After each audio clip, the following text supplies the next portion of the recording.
10k subscribers, ladies and gentlemen. Wow, what a number. Thank you to every single one of you that's joined, subscribed, liked, shared any of my content. It's incredible. I'm blessed, I'm so grateful, and to celebrate, I am doing a 10k subscriber Q&A. I asked you guys to ask me some questions on Instagram, and there are a lot of questions, so I couldn't go through every single one of them. But here, I've picked out some that I think are very good. Make sure you subscribe to the channel if you haven't already, like the video, share it to some friends. Without further ado, let's get into this. First question is, do you reckon Lamine can reach the heights of prime Neymar? No. I think he can surpass prime Neymar. I think Lamine Yamal has all the capabilities to potentially be an all-timer player. I think you guys know what I think about Neymar. He's my favourite player ever, and I think he's one of the best players of all time. He had the prime, he had the consistency, he had the numbers, he had everything, the trophies, the accolades, everything sort of backs up Neymar's greatness. But I think Lamine can win everything with the Spanish national team. He's already won a Euros. He can win the World Cup easily. He can win everything domestically and in Europe with Barcelona as well. He's already one of the best players in the world at, 18 years old. I think Lamine Yamal could surpass Neymar. In terms of the influence off the pitch, maybe he couldn't, because Neymar's influence off the pitch is ridiculous. But Lamine is the hero, the idol, let's say, of the younger generation at the minute. So why not? The next question is, who will win the Premier League, Bundesliga, Serie A, La Liga, Liga 1, Champions League and World Cup? Good question. Premier League, Arsenal for me. Bundesliga, Bayern, of course. I'm going to leave the Serie A after. La Liga, Real Madrid, despite the fact that I don't think they've been incredible in the last few weeks, but I still think Madrid. Barcelona's defense for me is a bit too shaky. Liga and PSG, let's be real. Serie A now, I don't think there's a clear favourite, but right now I'm swaying towards Inter Milan, unfortunately.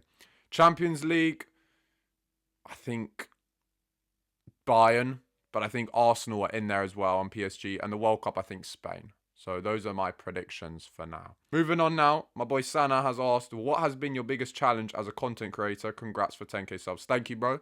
The biggest challenge with anything really in life is just starting, I think. Just starting a YouTube channel, starting a TikTok, starting to revise for an exam even, starting going to the gym, starting to eat good, starting to do anything. That's always the biggest obstacle, because unfortunately as humans, you really think about, what if it doesn't work out? What if I fail? What if I get judged? What if I get laughed at? You always think negatively in every situation, which is the wrong thing to think. It is the wrong way to look at things. What if it does work out? What if you see success? What if you see results? That's how you should be thinking. So that's probably the toughest bit for anyone. And then as soon as you start and you see you're in a bit of a rhythm and you're locked in and you're posting consistently and you're doing this and that, it just becomes a snowball effect, really. It's like a snowball rolling down a hill. It just gets bigger and bigger over time, and you become unstoppable in the sense that you lack care for other people's negative opinions. The biggest challenge, let's say, is just starting. It's even with YouTube, right? I put it off for ages because I was like, yeah, TikTok is doing good, but what if my YouTube doesn't work out? This, that, and the other. And I should have started YouTube ages ago, but it's always better late than never. You know, the best time to start anything is now. So definitely starting is the toughest thing. Next question. Did you rate the atmosphere at the derby? That's the Derby della Mole, which I was at the other day. I saw you pitchside pre-game. I was actually pitchside for the whole game, which was a really, really cool experience. There's a whole vlog that's going to be on Juventus's official YouTube channel very soon. It might be out now while you're watching this. It might not. I don't know when they're going to upload it, but yeah, go check that out. Yeah, the atmosphere was great at the derby. The Cordova was singing throughout the whole game. The flags, the banners, the songs before the game, after the game, absolutely incredible. And it's one of the best atmospheres I've seen at the Juventus Stadium in a long, long time. So respect to all the fans that were there, and it was an incredible atmosphere. Moving on, we have, what is the best goal you've ever seen live? I actually have a standout goal, and that is Olivier Giroud's scorpion kick. Yes, very random. I was actually at that game. I think it was Arsenal Crystal Palace, 16-17 season. My friend, big Arsenal fan, he had a spare ticket at the time, and he was like, do you want to come to the game? I was like, yeah, why not? I was doing nothing that weekend, and I went to watch Arsenal Palace. I thought it was going to be like a normal game, an average game. Turned out I saw a Puskas winning goal in that game. It was an incredible goal by Giroud. Yeah, that is categorically the best goal I've ever seen live. Not my favourite, but the best one by a mile. Moving on now. Do Juventus players recognise you? Kenan Yildiz, the first time I ever met him in America, when I was talking to him, he said quote unquote, I see your face almost every day on TikTok, which was surreal. One of the best moments, definitely, of my, let's say, content creation career. Samuel Mbangula, I know. Dean Huijsen. I mean, these guys aren't at Juventus anymore, but they once played for Juventus. All these guys know of me. Potentially, I kind of feel when I met Adzic the other day, he remembered me from when I met him in America. But at the minute, Kenan for sure is the only one that I know of. Vlahovic has liked my Instagram post literally the other day as well. And then the rest, I don't know. But now they might recognize me because I've met them a few times. So potentially, but yeah, hope that answers your question. Next question, is content creation your full-time job? Yes, bro. This is where I make all my income. TikTok, YouTube, all of this. It's great fun. It's the best job in the world apart from being a footballer, really, for me, at least, because football's my life. But I started, bro, in early 2021. I didn't make a single penny for over a year. And then it wasn't really until last year where I was consistently making some money. I study too, but in terms of a job, yes, TikTok. Well, TikTok content is. Moving on now. Where would you honestly rank Juventus in top 10 greatest clubs of all time list? No delusion. This guy put in brackets no delusion just in case I catch him off guard by saying we're the greatest club of all time, which obviously I believe because I'm a Juventus fan. So we are the best in my eyes. But realistically, easily top 7, bro. I have us top 5. I think only Madrid and Barca and Bayern are categorically bigger than us. I think I can make a debate for why we're bigger than everyone else. But yeah, top 5 for me. Next question is, what's the closest you've ever been near Messi? Just in the stands, bro. I've been very fortunate. I've seen Lionel Messi, for me, the best player ever, live twice in my life. And I watched him in the Finalissima, Argentina-Italy, 2022. And I watched him Juventus PSG also 2022 at the Juventus Stadium. He wasn't great actually against us, but he was great against us. That doesn't make any sense. He was great against Italy, us, but he wasn't great against Juventus, us, in the Champions League tie. So the closest I've been is just watching him in the stands. But if I was to meet Messi one day, it would probably be one of the greatest moments of my lives. It would be my profile picture on every single social media account. It would be my lock screen. It would be my homepage wallpaper. It would be literally everywhere. Everyone would know that I met Messi.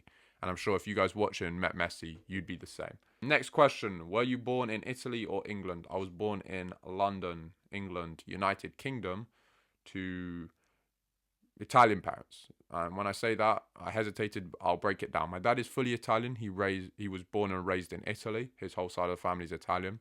My mum was born in England, but her dad is fully Italian, born and raised in Italy. But her mum, so my grandma on my mum's side, is half and half. So she had one parent that was Italian, one that was English. But my mum was born and raised in England. So I'm predominantly Italian in terms of heritage or blood linear, family linear, I guess. But got some English in me. And but I was born in London, but predominantly Italian. Next question. Do you think we will get to the UCL final, even the semis, in the next 10 years? For sure, bro. 10 years is a long time. A lot can change. A lot can develop in football. I'm sure we're going to improve, hopefully year upon year. So I'm sure there'll be a time where we can get to the UCL semi-finals in the near future. I don't think in the next year, 2 years, 3 years, potentially. But a lot can change, bro. Look at us in the 14-15. We were a great team before with Conte, but we were getting grouped. We were getting round of 16s. We were getting Europa Leagued. And then we made it to the Champions League final in the first year of Allegri. So things can change very quickly in football. And yeah, I'm sure we're going to improve over the next decade for sure. Next question. Which UCL final outcome would you change if you had the chance? 2015 or 2017? Both in an ideal world. In terms of, I think, realistically, the 2015 final we had a better chance of winning. But personally, I would have rather had won 2017 just because I was a bit older and it would have meant a bit more to me at that stage of my life. But yeah, man, if I'm being honest, neither of them two were the Champions League games that hurt me the most. But yeah, if I had to pick one, probably 2017. What made you choose Celtic? I think he's asking me this in terms of the fact that I prefer Celtic to Rangers, and the answer is very simple. I am Catholic, so I like Celtic the most in Scotland, and I'm Celtic over Rangers for sure. I've never been to Celtic Park. I would love to go. It's one of the stadiums in the world that, let's say, is an ideal destination for me. Every year, whenever Celtic are in the Champions League, I always hope that Juventus would get Celtic. It would be two birds, one stone, watching Juventus at Celtic Stadium. And it's an incredible atmosphere I've seen from videos and stuff. The fans are great. I got a lot of respect for Celtic. They're a massive club. So I've always wanted to visit them. And my old geography teacher at school was a big Celtic fan, and during class we would talk about football all the time, and we would have discussions about Scottish and Italian football. So I very much do like Celtic. Next question. When did you decide you wanted to be a football content creator, and how did you achieve your goal? When did I never actually, growing up, like I never wanted to be a YouTuber or a TikToker. Well, TikTok didn't even exist when I grew up. I never wanted to make videos. I always wanted to be a footballer. Like, I think the majority of young boys in the world, especially if you grew up playing and watching and surrounded by football, I think your main goal was to become a footballer. That wasn't possible. I wasn't good enough, and a few other reasons to why I couldn't become a footballer. And I started posting content for fun when I was 17, never thinking anything of it. I didn't really realize I could do this properly and full time almost until last year, like 2024. I would have been like 20, turning 21. So it was never like a dream of mine growing up. I always wanted to play football. It's just in the last few years where I was like, I enjoy this a lot. It's doing good. People are liking my content. I can do this full time. And how did I achieve it? Just consistency, bro. It's the same with anything in life. If you just turn up day in, day out, you don't have to be the best at what you do at the start, but you're going to improve. If you put in the hours, the more you put in, the more you get out. It's literally that with everything you do, whether that's content, whether that's studying, whether that's, I don't know, training, whether that's football, whatever it may be. The more you put in, the more you get out. So consistency, hard work, dedication is how you achieve that. And yeah, bro, that's really that. Moving on. Favorite music artist. Bit of a different. I think this is the first non-football content kind of related question. It's probably Drake, just because I think he has the best catalogue of songs that I consistently listen to. But it kind of depends the mood I'm in. I don't always want to listen to Drake. I don't always do listen to Drake. So it really depends. There's a few others that I like. Central C, Dave. I like white girl music, of course. Kind of a man doesn't. Some older songs too. Got to throw in a few old bangers in there. But in general, I would say Drake is the greatest artist in my eyes, at least. Favorite food now? Again, non-football related question. Good question. It would probably be a dish that's very famous in the region of Italy that my family's from, and that would be tortellini di zucca with ragu. So that's just pumpkin tortellini with ragu sauce. It's incredible. It's so nice. I don't have it a lot in London. I actually never have it in London because nobody can do it well. I only have it when I go to Italy, but it's incredible.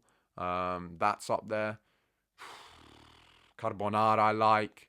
I like loads of different types of pastas. Pizza, of course. Steak. But I would have to say the first option that I gave you is probably my favourite, categorically. Moving on. When was Del Piero the best player in the world?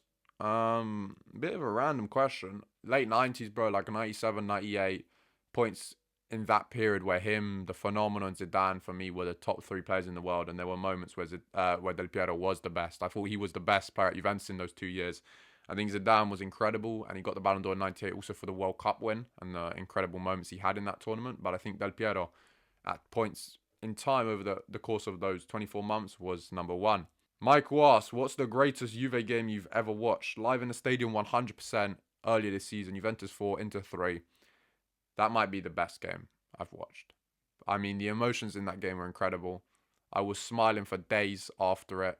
Adzic's goal at the last minute. Kenan scored a screamer in that game. We were down. We turned it around.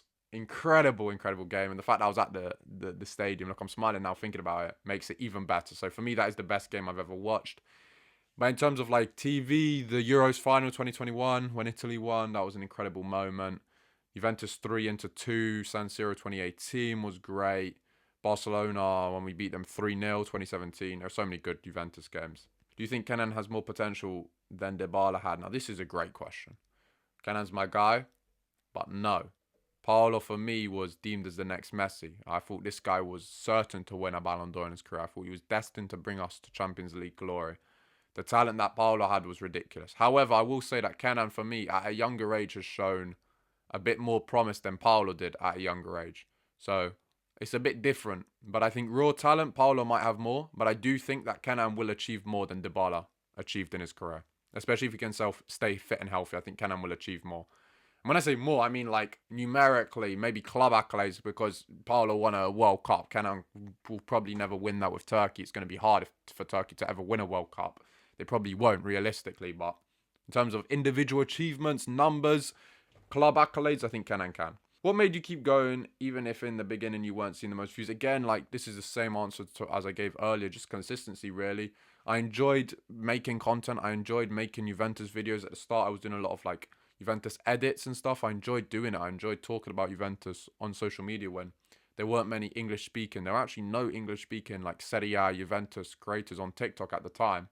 So I just enjoyed doing it, and I saw a vision. Like, I felt like this was the right thing to be doing. I just felt like I can actually create something from this channel, you know, boys. I just felt that I was gonna see results with it and build up a good community that we've now built up. So I always believed in myself. I believed in the vision. I trusted the process, and that was it, really. I mean, the views were like, even now, yeah, views can be up and down. Some days you'll have more views than others. Some months you'll have 1 million more, 1 million less, 2 million more, whatever it may be. But in general, I don't really look at the views that much. I just knew where I was going to get to, if that makes sense. Like, I just knew in my heart and in my head that I would reach where I am today. So it wasn't really concerning. It wasn't really worrying. It wasn't really, I don't know, it wasn't getting me upset, let's say. So just consistency, hard work, believing in yourself and having a vision, really. That's what really kept me going. Next question, what do you think about Dybala's comeback and can he fit into the current team? If you're talking about Roma, yeah, of course. If you're talking about comeback to Juventus, bro, I would love Dybala to come back. It's unrealistic, but I don't care. If I could see Dybala play for Juventus one more time in my life, I'll be happy. When do you genuinely think Juventus will win the league again? Bro, this season, we're still in it mathematically. I don't think realistically we'll win it. I think within the next 3 years. 3 years is a reasonable time frame. Next question, City or United? Not sure what you mean by this. I'm going to answer this in a few ways. Who's better right now? Manchester City. Who's better all time? Manchester United. Who's a bigger club? Manchester United. Who do I prefer? I don't really care. I don't really care about either of them two. I have nothing against either of them two clubs. City done me a favour and beat Inter in the Champions League final, so I got a lot of respect for them. For that, do I rate City as a club? No, not really. I mean, they've only been relevant since 2012 when the money started flowing in. But they're a good team. They've achieved a lot in that period. United, I have a lot of respect for as a club. They're a massive club. I probably prefer United, to be honest, but I don't really care. It's not like I hate City. I have nothing against them. Next question, Douglas Costa or Vinny? Douglas Costa was a baller, but honestly, Vinicius is better than Dougie. I think Vinicius has achieved more already. He's had a better peak already, and Vinicius is still very young. He's going to achieve so much more and do even more great things in his career. So it is Vinicius, but I love Douglas Costa. Big question now, is Yildiz staying for the next season? Yes. Moving on. No question, just wanted to say all the best. Thank you, bro. I had a lot of messages like this. Guys from Kenya showing love, guys from Morocco, guys from all over the world. So I appreciate every single one of you. Thank you, man, from the bottom of my heart. Moving on now. Favourite Juventus player of all time? Gio asks, and the answer is simple. Paulino Dybala is my favourite Juventus player ever, followed by Paul Pogba, followed by Cristiano Ronaldo, followed by, there's so many great ones, but I think Dybala stands out for me. I grew up with Dybala. I'll never forget what he did for the club, and I love Paulino, so him. Do you think Ronaldo is closer to Neymar or Messi in terms of overall best player debates of all time? 100% Messi. I don't like this. I think this is so disrespectful to Ronaldo when people say this. Ronaldo had ability. People downplay his natural ability, the raw talent we saw at Sporting in the early days of Manchester United. And he combined his ability with elite level goal scoring, elite level consistency. And the numbers, they hit you in the face. He's not as talented, I don't think, in terms of raw talent as Messi or Neymar. But to say that he's closer to Neymar overall than Messi is, for me, a bit disrespectful. So I don't really like that. Arch says, favourite Juventus memory? Good question. I would probably say either going to the stadium for the first time, working with Juventus for the first time, collaborating on a video.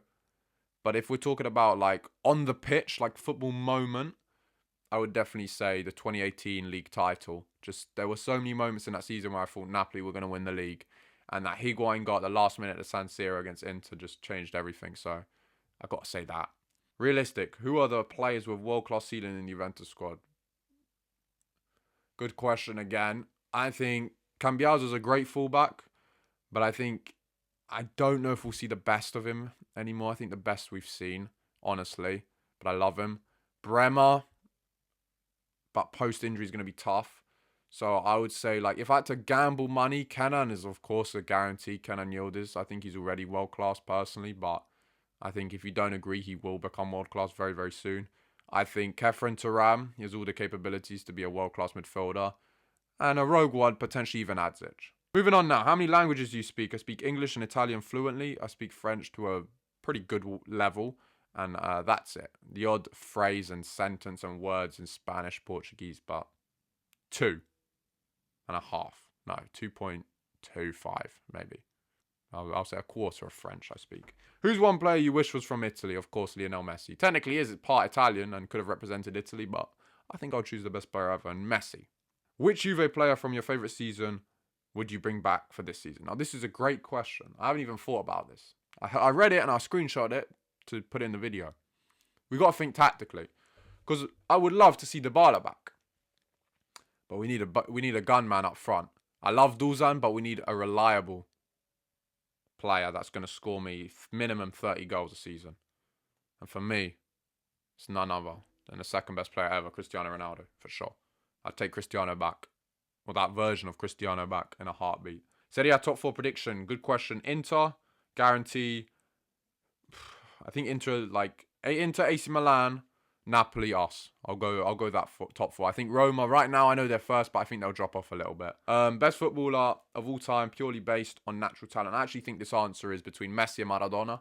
I think they're the only two acceptable, really, answers. And I actually think it's Diego, if you're just going off pure talent. Because Diego was playing in a generation where defenders were trying to kill him, snap his legs. He wasn't protected at all. He was playing on awful pitches. The way he dribbled on that sort of surface is ridiculous. Imagine, he was by far and away the best dribbler of all time before Messi, yeah? On those surfaces. Imagine him on the perfect pitches of today. He'd be even better, bro.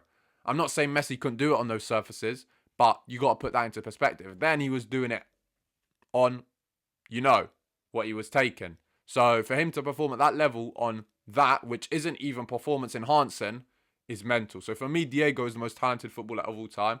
But I think Messi, if you said Messi, I wouldn't even hate that opinion. But I'm just putting perspective into it. So I think Diego. If you could make one change in Juventus history, what would it be? Great question, bro. That's a mad good question, That is a crazy good question. Probably never get relegated from Serie B, from Serie A to Serie B. But in hindsight, would that even be a good thing? Because I feel like if that 2006 squad didn't break up, we could have won the Champions League. We could have won everything. We could have won maybe 15 league titles in a row. But maybe we needed that to reset and build our 9-year dominance. It's a good question. Maybe I won't choose that then. That's the first thing that came to mind. Potentially keep Thierry Henry. Oh, that's a good one as well. That would have changed a lot. That's a great question. Nedved playing the 2003 Champions League final. The penalty given on Pogba in the 2015 Champions League final. Boy, I have so many. What made you fall in love with Juventus and football? Answer is very simple. My dad, he's a big Juventus fan, so I had no choice. And my dad got me into watching it, taking me to games, teaching me how to play, coaching me when I was younger. So yeah, my dad really. Favorite/best player you've watched live? Of course, the best is Messi. My favorite is, I've seen Dybala, I've seen Pogba, I've seen Ronaldo. So one of those three. Probably, I think the most emotional was Ronaldo, watching him for the first time live, especially with Juventus. That was an emotional one. And I've never seen my favourite player ever live in Neymar, which is a big shame. It's my biggest regret probably in life. I don't know, man. I should have watched him live. But yeah, Ronaldo and Messi. Are you the GOAT or are you the GOAT? I appreciate it, bro. But that is a one answered question. How did you get that football knowledge of just 22 years old? Give some tips, please. Thank you. I appreciate it. And I don't know. I mean, just consuming the game at a ridiculous rate, I guess. I grew up playing it, watching it, reading about it, magazines, Match of the Day, YouTube videos. I still do. I rewatch old games. I rewatch YouTube videos all the time on players, analysis. Just consuming football at an unhealthy rate, I would say. Continuously watching football, analysing football, reading about football. All of these things will help you develop your knowledge and just studying the game. And I have a pretty good memory, so I remember stats and figures and facts and stuff like that. But I appreciate it, bro. This question is a good one. Where do you see Cambiaso after 3 years? And I got 3 potential answers. I see him potentially winning the Nobel Peace Prize winning the Ballon d'Or, becoming the Prime Minister of Italy. I think one of those three is pretty much guaranteed. What hobbies do you have outside of football? Not much, bro. I don't actually have much of a life outside of football. My life is football. Training. I like watching basketball, tennis, playing it as well. I like cooking. I like driving. Bit of a random one, but I enjoy driving. Traveling, visiting new countries, especially going to America. I love America. Not that it's a new country, but I love it. Yeah, those really. But it's mostly football, to be honest. What has been your favourite moment as of late since you've been killing it lately? I appreciate you, bro. My favourite moment? Every day, I really just enjoy, bro. Just grateful for every single day. But if I had to pick one moment, probably America, Club World Cup. That was sick. Filmed some videos with Trezeguet, met him, met the whole team. That's when Kenan I met for the first time, and he said that he'd seen me before on TikTok and recognized me. 2 games I watched, City and Madrid. Yes, they were losses, but it was still a great experience and a great trip. So maybe that, bro. Next question. My friends and I always have this debate: Chiellini or Pique Prime at all time? This is a good question. I think Pique Prime is so underrated. In general, I think Pique doesn't get the love and respect he deserves. But I think Chiellini overall is a better defender than Pique, in my opinion. I think Pique probably was more technical, but Chiellini, in terms of reading the game in the tackle, was better. I think longevity as well. Chiellini was at the top of football for longer. What he did in the Euros of 2021 at 36 years old, that's insane. I think it's hard to pick out a prime year for Chiellini, though. It's easier to pick out a prime version of Pique, but for me, Chiellini, bro. Last 2 questions now, because I've answered a good 40, I reckon. How come you have gotten a contact at SDS? Love the ball knowledge. Thank you, bro. And I mean, I know all the guys at SDS. How it started, or how I went on SDS for the first time, was just, I think they just recommended me, a lot of the boys, to the producer and Hasib. And Hasib reached out to me and was like, do you want to come on SDS? And I was like, hell yeah, obviously, because SDS was like a podcast that I grew up watching over the last few years. It was my favourite football podcast. So I wanted to go on it, and it was a big honour, and I've been on a good few times, and I love every single one of them. They're all great guys. Top guys. The content is incredible that they produce. Even if I'm not on it, I still watch them. And they all got very good ball knowledge. The first one that actually I followed me was Liaz back in like 2021 when I first started TikTok. I don't know if Liaz was the one to recommend me. I don't actually know, but yeah. So I just know the guys. And wonder this one, what is your favourite Bible verse? As I said earlier, I am a Catholic, so I read the Bible, I go to church, and my favourite Bible verse is Isaiah 60, verse 22. When the time is right, I, the Lord, will make it happen, because patience is so important in life, and faith is so important. And don't stress about timing. Don't stress about comparing your life to others. You know, whether you see your friends or family or people online more that may seem more, I don't know, ahead in life than you. Don't look at it like that. See your life as unique, because it is, and only compare yourself to your past self. Comparison is a thief of joy. So don't be stressing that your time hasn't come, or something is taking longer than it should, or that you feel it should, because at the end of the day, God is omniscient, he's omnipotent, he knows everything, and when the time is right, he will make it happen. Maybe it's not the timing that you want, but in the long run, you'll understand why it happened at that moment. Maybe you need to learn, maybe you need to develop as a person. Maybe you're not ready to have your dream job, or your dream sum in your bank account, or your dream girlfriend, or whatever it may be. Maybe you're not ready. Maybe you're not at that point in time. So that is a quote that resonates with me. It's a verse that resonates with me because I was that kid that wanted everything now. I don't want anything. I don't ask for anything. When I pray, I just give thanks for what I have. I'm very grateful. I'm a very grateful person. And it will change your perspective on life, and your life will drastically improve, I feel, just from my perspective and how, like, my experience. And that's my advice. Just sort of trust in him and continue to work hard day in, day out. You'll see results over time, and good things comes to those who wait. And that's it, really. That is my favorite Bible verse. So I think that's a good point to end on. And as always, boys, thank you so much for 10k subscribers. I really appreciate it. It's an incredible number. Hopefully 20k real soon. Maybe 50k, 100k one day. That would be sick on YouTube. I really want to get that YouTube plaque. TikTok don't do those. I wish they did, but I'll get the YouTube one day. Let me know in the comment section any future videos you want to see. Like the video, share it to some friends, and I'll see you in the next one. Thank you all.